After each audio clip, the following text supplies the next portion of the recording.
In all of the fog and the confusion and spin that surrounds every political season, we must, as faithful Catholics, conscientiously vote in such a way that best upholds and protects these non-negotiable values: the sanctity of life, the sanctity of marriage, and religious liberty.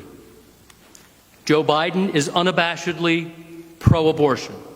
This fact is clear from his long voting record and from his party's platform not only in this election year, but in their platform going back decades.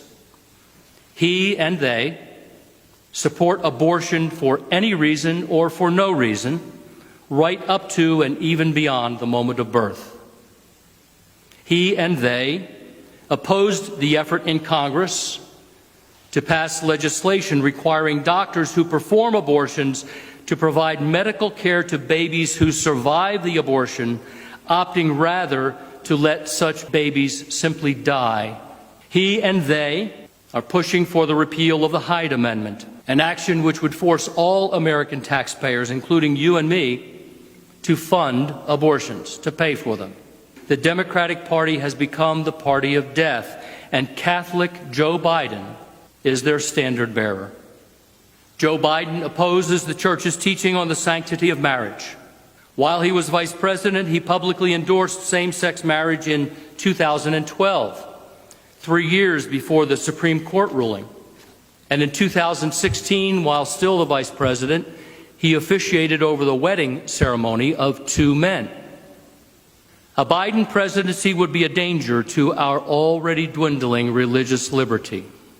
He and his party advocate for the repeal of the Religious Freedom Restoration Act, which protects the religious conscience rights of healthcare workers who decline to participate in abortions, and of church-based adoption agencies that choose to place children only with married heterosexual couples, among other things. Biden is also on record committing to restoring the Obamacare mandate, requiring religious ministries and orders like the Little Sisters of the Poor to provide contraceptive and abortifacient drugs to their employees, despite the fact that that is a direct violation of their faith conviction and of church teaching. And by the way, on the subject of religious liberty, Joe Biden is on the record as saying that as president, he would not hesitate to reinstitute a nationwide pandemic lockdown if the science demands it. Undoubtedly, such a lockdown would once again close our churches. Let me remind you of what it was like for us to have no public masses and no sacraments for 11 weeks this past spring.